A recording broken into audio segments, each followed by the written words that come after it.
Hi, I'm Dr. Satish Shera.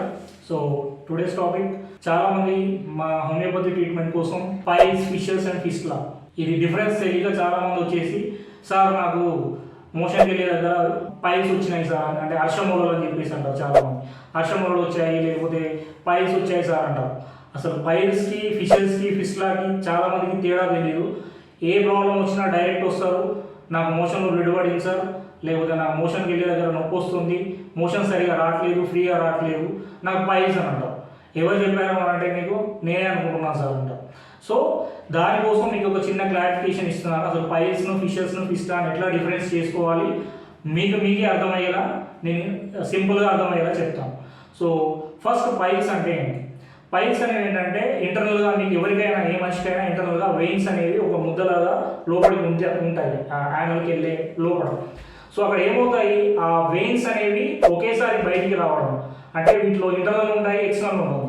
Internal piles అనేవి generally ఏమవుతాయి మీకు దీనిలో 3rd గ్రేడ్ వరకు ఇంటర్నల్ అని అంటాము. 4th గ్రేడ్లో ఆ పైల్స్ అనేవి బయటికి కనిపిస్తాయి, ఎందుకంటే బయటకు వచ్చేస్తాయి. సో జనరల్లీ పైల్స్లో మీరు గుర్తుంచుకోవాల్సింది ఏంటంటే నొప్పి ఉండదు. పైల్స్లో నొప్పి అనేది అస్సలు ఉండదు, ఓన్లీ బ్లడ్ మాత్రం వస్తూ ఉండదు. అంటే మీరు మోషన్ అంతా వెళ్ళిపోయిన తర్వాత మీకు ఒక 3-4 బ్లడ్ డ్రాప్స్ అనేవి పడుతూ ఉంటాయి స్టార్టింగ్లో. సో అప్పుడు మీకు automatically it is called as piles. నొప్పి ఉండదు. మళ్ళీ మీకు నొప్పి ఉంది అని అంటే ఎప్పుడు నొప్పి ఉంటుందంటే పైల్స్లో 4th గ్రేడ్ ఆఫ్ పైల్స్లో నొప్పి ఉంటుంది, ఎందుకంటే మీకు అది బయటకు వచ్చేస్తాయి, మీకు ఒక ముద్దలాగా తగులుతుంటాయి. కొంతమంది 4-5 లోబ్స్ మీరు ఇట్లా చేయి పెడితే you can feel it, 4-5 lobes లాగా కనబడుతుంటాయి.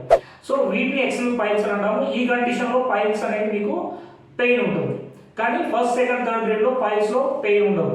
అసలు ఆ 1st, 2nd, 3rd గ్రేడ్లో ఏమవుతుందంటే 1st గ్రేడ్లో బ్లీడింగ్ వస్తుంటుంది, ఇంతకుముందు చెప్పినట్టు మోషన్కి వెళ్ళిన తర్వాత డ్రాప్స్ లాగా పడుతుంటుంది. 2nd గ్రేడ్లో ఏమవుతుందంటే ఒక ముద్దలాగా బయటకు వస్తుంది, మళ్ళీ మోషన్కి వెళ్ళిపోగానే ఆటోమేటిక్గా కొంతమంది లోపలికి వెళ్ళిపోతుంది వితౌట్ ఎనీ ఇంటరాక్షన్. 3rd గ్రేడ్లో ఏమవుతుందంటే పైల్స్ బయటకు వస్తాయి, అవి వేలుతో నెడితే లోపలికి వెళ్తాయి. అండ్ 4th గ్రేడ్లో మాత్రం అట్లా బయటకు ఉండిపోతాయి. వీటిని ఎక్స్టర్నల్ పైల్స్ అని అంటాము. ఈ ఎక్స్టర్నల్ పైల్స్లో నొప్పి ఉంటుంది, 4th గ్రేడ్లో నొప్పి ఉంటుంది. జనరల్లీ పైల్స్లో నొప్పి ఉండదు 3rd గ్రేడ్ వరకు. అండ్ సెకండ్ ఫిషర్ అంటాం. ఫిషర్ అంటే ఏంటంటే ఇందులో ఫిషర్స్లో మాత్రం ఖచ్చితంగా పెయిన్ ఉంటుంది. సో ఫిషర్ అంటే ఏం లేదంటే సింపుల్గా అర్థం చేసుకోండి. మీకు నోట్లో అల్సర్స్ అవుతాయి కదా, అప్పుడప్పుడు నోరు పొక్కింది అంటాము, నోట్లో పూత వచ్చింది, నోటి పూత అంటారు కొంతమంది, అల్సర్స్ అంటాము. అంటే ఏమవుతుందంటే మ్యూకస్ మెంబ్రేన్ అనేది చినిగిపోతుంది. సింపుల్గా చెప్పాలంటే టియర్ అవుతుంది. మీకు ఇక్కడ దెబ్బ తాకినప్పుడు ఎట్లయితే స్కిన్ టియర్ అవుతుందో అట్లా నోట్లో అయిందనుకోండి, దాన్ని మౌత్ అల్సర్ అంటున్నాం. అట్లానే మీకు యానల్కి వెళ్ళే ఏరియాలో అది చినిగిపోయింది అనుకోండి, బికాస్ ఆఫ్ మీరు ప్రెషర్, మోషన్ రాక ప్రెషర్ పెట్టినప్పుడు ఏమవుతుందంటే అక్కడ చినిగిపోయినట్టు అయిపోతుంది స్కిన్, మ్యూకస్ మెంబ్రేన్ అనేది టియర్ అవుతుంది. సో అప్పుడు మీకు ఏమవుతుంది, ఆటోమేటికల్లీ నొప్పి వస్తుంది, విపరీతమైన నొప్పి వస్తుంది. కొంతమంది మోషన్కి వెళ్ళాలంటే భయపడతారు, అమ్మో లెటర్కి వెళ్ళాలా ఇప్పుడు అని, అంత భయంతో కొంతమంది మోషన్కి వెళ్ళకుండా ఆపుతూ ఉంటారు.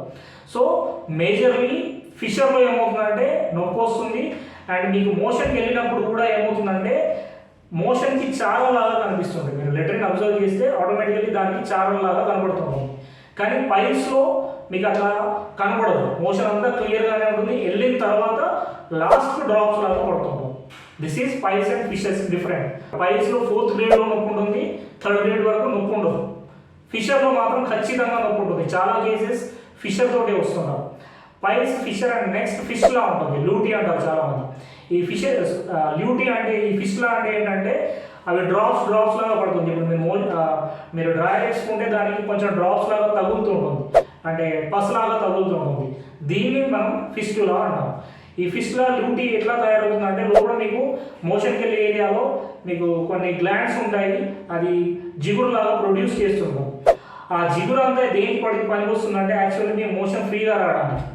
కానీ ఇక్కడ ఏమవుతుంది, ఈ కండిషన్లో ల్యూటీలో ఏమవుతుంది, మనకు అదంతా ఏమవుతుందంటే ఇన్ఫెక్టెడ్గా ఫామ్ అయిపోయి మీకు అదంతా జిగురు పదార్థం అంతా హోల్ అనేది క్లోజ్ అయిపోయి మీకు ఆ జిగురు అనేది బయటికి రాకుండా మీకు మోషన్ టైట్ అవుతుంటుంది.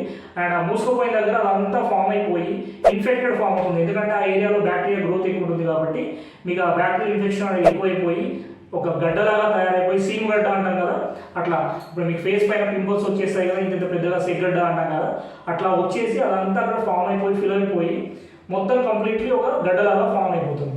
దాన్ని ఫిస్టులా అంటారు. సో ఈ ఫిస్టులాలో ఏమవుతుందంటే మీకు ఒక 3-4 డేస్కి ఒకసారి ఫామ్ అవుతుంటుంది. అది మొత్తం క్లియర్ అయిపోయిన తర్వాత ఆ పస్ అంతా వెళ్ళిపోయిన తర్వాత మళ్ళీ ఫామ్ అవుతుంటుంది. అంటే it's a recurrent process. So ఇట్లాంటి కండిషన్స్లో కూడా మనకు ఫిస్టులాలో కూడా హోమియోపతిలో ద బెస్ట్ రెమెడీస్ ఉన్నాయి. మీకు piles, fissures, even 4th grade piles కూడా వితౌట్ సర్జరీ తగ్గిపోయిన కేసులు ఉన్నాయి. ఎందుకంటే మా దగ్గరికి పైల్స్లో సర్జరీ చేయించుకొని మళ్ళీ వచ్చే వాళ్ళు ఉంటారు. సో అట్లాంటి కేసెస్లో మా దగ్గర తగ్గుతుంటాయి చాలా cases. Piles, fissures, fistula without any surgical conditions మా దగ్గర హోమియోపతిలో ఓన్లీ విత్ మెడికేషన్స్ తగ్గిపోతుంటుంది. 6 to 9 months as per the condition, patient condition బట్టి. అండ్ ఇంకొకటి skin tags, anal skin tags అంటాం. ఇది కూడా చాలా మందికి మోషన్కి వెళ్ళే ఏరియాలో ఒక స్కిన్ అనేది ట్యాగ్ లాగా కనబడుతుంది. ఇప్పుడు ఫర్ ఎగ్జాంపుల్ మీకు వాట్స్ అండ్ మోల్స్ అంటాం కదా, బాడీలో ఎక్కడంటే అక్కడ వస్తుంటాయి. ఆ వాట్స్ అండ్ మోల్స్ లాగానే స్కిన్ ట్యాగ్స్ అనేవి మీకు యాన్యువల్ ఏరియాలో కనబడుతుంటాయి. ఇది కూడా కొంతమందికి ఇబ్బంది పెడుతుంటుంది. మీకు మరీ నొప్పి ఎట్లాంటి కండిషన్ ఏం లేనప్పుడు దానికి పెద్ద పట్టించుకోవాల్సిన అవసరం లేదు. కానీ మీకు ఏదైనా ఇబ్బంది తలెత్తుతుంది అంటే దానికి కూడా మెడిసిన్స్ ఉంటాయి, అవి కూడా క్లియర్ అయిపోతాయి. సో హోమియోపతిలో ద బెస్ట్ రెమెడీస్ ఉన్నాయి మీకు ఈ 4 రకాల కండిషన్స్ క్లియర్ చేయడానికి without any surgery. And next thing, అసలు ఎందుకు వస్తాయి ఈ పైల్స్, ఫిషర్స్, ఫిస్టులా రావడానికి గల రీజన్స్ ఏంటి? రీజన్స్ ఏంటంటే ముఖ్యంగా కాన్స్టిపేషన్ అండి. ఎవరైతే మోషన్ వచ్చినప్పటికీ ఆపుకోవడము, లేకపోతే మోషన్ ఇప్పుడు ఆఫీస్లో ఉన్నామని కొంతమంది మోషన్కి వెళ్ళరు, లేదు కొంతమంది చిన్నపిల్లలు కూడా పైల్స్ వచ్చిన కేసెస్ ఉన్నాయి. నా దగ్గర ఒక 5-6 years బాబు రీసెంట్లీ వచ్చాడు, కంప్లీట్లీ ఆ ముద్ద బయటకు వచ్చేసింది పైల్స్. సో బెనారస్లో ఏదో చిల్డ్రన్స్ హాస్పిటల్కి వెళ్తే వాళ్ళు దాన్ని క్రిమాఫిన్ ఇచ్చేసి లోపలికి నెట్టేసి వదిలేసారు, కానీ అది రికరెంట్గా వస్తూనే ఉంది అబ్బాయికి. సో ఏం చేయాలని చెప్పేసి వాళ్ళు సెర్చ్ చేసి హోమియోపతిలో నా దగ్గరికి వస్తే ఆ పైల్స్ అనేవి వాటికి డ్యూ టు ఇండైజెషన్. ఆ అబ్బాయి మోషన్ సరిగా వెళ్ళడు, మోషన్ వచ్చినప్పుడు ఆపుకుంటూ ఉంటాడు. సో అట్లా 2-3 రోజుల వరకు మోషన్ వెళ్ళకుండా ఉండడం వల్ల ఏమవుతుందంటే ప్రెషర్ పెట్టడం వల్ల ఒకేసారి బయటకు వస్తుంటాయి. This is the piles actually. అంటే పెద్దవాళ్ళు ఏంటంటే మోషన్కి వెళ్ళకుండా ఆఫీస్లో ఉన్నామనో లేకపోతే ఏదో జర్నీలో ఉన్నామనో ఏదో పని మీద ఉన్నామనో మోషన్కి వెళ్ళకుండా ఆపుకోవడం ఫస్ట్ రీజన్. అంటే కాన్స్టిపేటెడ్ అవుతారు. అట్లా ఆపుకోవడం వల్ల ఏమవుతుంది, కాన్స్టిపేషన్ డెవలప్ అవుతుంటుంది. సో అప్పుడు ఏమవుతుంది, టైట్నెస్ పెరిగిపోతుంటుంది. కాబట్టి మీరు మోషన్కి వెళ్ళాలనుకున్నప్పుడు ఫ్రీగా రాదు, అప్పుడు మీరు ముక్కాల్సి వస్తుంది, ప్రెషర్ పెట్టాల్సి వస్తుంది. మీరు ప్రెషర్ పెడితే ఏమవుతుంది, ఆటోమేటికల్లీ బయటకు వస్తాయి. సో అప్పుడు కొంతమంది బ్లడ్ పడుతుంది, కొంతమంది పైల్స్ బయటకు వచ్చేస్తాయి. సో ఈ పైల్స్ రావడానికి major reason first constipation, second pressure. Pressure అంటే ఏంటి, ఫిజికల్ ప్రెషర్. ఇప్పుడు మీరు రాకపోతే ఏం చేస్తారు, ముక్కుతూ ఉంటారు. సో ఆ ముక్కడం వల్ల ఏమవుతాయి, బయటకు వచ్చేస్తాయి. And third reason is mental pressure. Only physical pressure కావాలంటే మెంటల్ ప్రెషర్ కూడా. మీకు ఎప్పుడైతే మీరు high stressful situations, for example మీరు జాబ్ చేస్తున్నారు, టార్గెట్స్ ఇచ్చారు, అది రీచ్ అవ్వట్లేదు, సో మీరు కడుపులో తిప్పుతూ ఉంటుంది. ఇప్పుడు మీరు ఎప్పుడైనా గమనించారా, మీరు ఎప్పుడైనా ఏదైనా భయపడ్డారనుకోండి, ఫర్ ఎగ్జాంపుల్ ఏదైనా సడన్ న్యూస్ విన్నారనుకోండి, మీరు లెటర్ వచ్చినట్టు అవుతూ ఉంటుంది. ఎందుకు అవుతుంది, మీరు భయపడ్డారు కానీ వస్తున్నారు కొంతమంది. లేదు మీరు ఎక్కడికైనా వెళ్తున్నారు, పదే టాయిలెట్కి వెళ్ళేసి చెక్ చేసుకొని మళ్ళీ వెళ్తూ ఉంటాం. ఎందుకు, బికాస్ మీకు మళ్ళీ వస్తుంది ఏమన్నా భయం లేకపోతే యాంగ్జైటీ.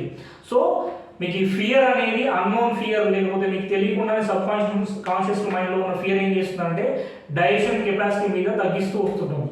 సో ఇంకొక మేజర్ రీజన్ ఏంటంటే పైల్స్కి, ఫిషర్స్కి, ఫిష్లాకి ఇవన్నిటికి రీజన్స్ ఏంటంటే మెయిన్ రీజన్ ఏంటంటే ఇండైజెషన్. మీకు తిన్నది అరగకపోవడము. ఎందుకు అరగట్లేదు, ఇష్టం వచ్చిన టైంలో తింటున్నారండి. ఇప్పుడు ఈ మధ్యలో 5 o'clock ఈవినింగ్ బజ్జీల సెంటర్ నుంచి మొదలు పెడితే నైట్ 12 o'clock బిర్యానీ సెంటర్లో దాకా ఎక్కడ పడితే అక్కడ జనాలందరూ కనబడుతున్నారు 12 గంటల దాకా. ఆ టైంలో తింటే మీకు ఎప్పుడు అరుగుతుందండి ఫుడ్, మీకు అరిగే టైం అది. మీరు తినే టైం ఎప్పుడు ఉంటుంది, పడుకునే టైం ఎప్పుడు ఉంటుంది. So you are going against to natural law. మీరు తినాల్సిన టైంలో తినట్లేదు, పడుకోవాల్సిన టైంలో పడుకోవట్లేదు. ఇప్పుడు ఫర్ ఎగ్జాంపుల్ సరే 12 o'clock తిన్నారు అనుకోండి బిర్యానీ, లేదు 11కి తిన్నారు, అది ఎప్పుడు అవుతుంది మీకు డైజెషన్కు మినిమం నైట్ కూడా స్లోగా ఉంటుంది డైజెషన్. మీరు తింటున్నారు బాగానే ఉంది, నైట్ 11కి తింటున్నారు, మళ్ళీ మీరు మార్నింగ్ లేచి 7 o'clock మీ జాబ్కు మీరు వెళ్ళాలి, మళ్ళీ 7 o'clock టెన్షన్గా మీకు మోషన్ ఎట్లా వస్తుందండి, మీరు తిన్నది 11 o'clock అయితే 7 o'clock ఎట్లా వస్తుంది, మోషన్ రాదు. సో మళ్ళీ కడుపులో తిప్పడం ఇవన్నీ జరుగుతుంటాయి, ఇండైజెషన్ ఉంటుంది. సో మీరు ఈవినింగ్ జనరల్లీ 7 to 6:30, 7:30 మధ్యలో డిన్నర్ కంప్లీట్ చేస్తే మీకు మార్నింగ్ టైంలో మోషన్ ఫ్రీగా వచ్చే ఛాన్సెస్ ఉంటాయి. లేదనుకోండి మోషన్ రాదు. సో అది కొన్ని రోజుల తర్వాత ఏమవుతుంది, కొన్ని నెలల తరబడి, కొన్ని సంవత్సరాల తరబడి మీ ఇదే రిపీటెడ్గా ఇష్టం వచ్చిన టైంలో తినడం, ఇష్టం వచ్చిన టైంలో పడిపోవడం. ఇంకొక రీజన్ నిద్ర సరిగా పోవడం. నిద్ర సరిగా పోకపోవడం వల్ల కూడా కంప్లీట్ కాకపోతే ఏమవుతుంది, మోషన్ ఫ్రీ కాదు. So it leads to finally ఒక రోజు ఏమవుతుంది, ఒక 5 నెలలకు 6 నెలలకు పైల్స్ లాగా మారుతుంది. సో ఇన్నిటికి major mother of the cause ఏంటి, ఇండైజెషన్. మీరు తినే హ్యాబిట్స్, ఫుడ్ హ్యాబిట్స్ అనేవి మార్చకపోతే నాకు తెలిసి this is the lifestyle disease. అంటే మీ తినే హ్యాబిట్స్ అనేవి మార్చకుండా మీరు కంటిన్యూస్గా ఇట్లానే తింటా మాకు పైల్స్ కంప్లీట్గా మళ్ళీ రాకుండా ఉండాలి అంటే ఎవరు చేయలేరండి. మేము కూడా వచ్చిన పైల్స్ తగ్గిస్తాం, కానీ మళ్ళీ రాకుండా ఉండాలని మేమేం చేయలేము. సో మీరు కొన్ని రకాల హ్యాబిట్స్ అనేవి మార్చుకుంటే, ఫుడ్ హ్యాబిట్స్ మార్చుకుంటే ఆటోమేటికల్లీ మీకు ఈ పైల్స్ అనేవి రికరెంట్గా రావడం తగ్గిపోతుంది. So these are the major reasons. Only physical pressure కాదండి, మెంటల్ ప్రెషర్, స్ట్రెస్ఫుల్ సిచ్యువేషన్స్లో ఉంటే కూడా పైల్స్ వచ్చే ఛాన్సెస్ ఉంటుంది. అండ్ నెక్స్ట్ వీడియోలో మనము ఏం తింటే మనకు ఈ పైల్స్, ఫిషెస్, ఫిష్లా రాకుండా ఉంటుంది అనే దాని గురించి చూద్దాం. Thank you for watching.